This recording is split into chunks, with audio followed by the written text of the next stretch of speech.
Azərbaycan Respublikasının Prezidenti İlham Əliyev noyabrın 20-də Azərbaycan Respublikası vətəndaşlarının 2026 il yanvarın 1-dən 30-dək müddətli həqiqi hərbi xidmətə çağırılması və müddətli həqiqi hərbi xidmət hərbi qulluqçularının ehtiyata buraxılması haqqında sərəncam imzalayıb.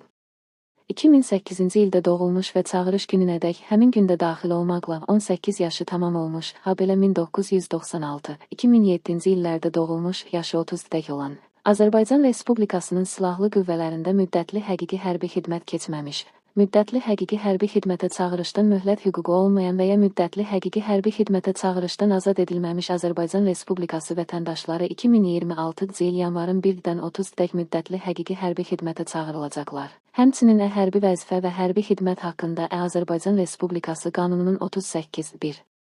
Birinci maddəsində nəzərdə tutulmuş xidmət müddətini keçmiş müddətli həqiqi hərbi xidmət hərbi qulluqçuları 2026 il yanvarın 1-dən 30-dək ehtiyata buraxılacaqlar.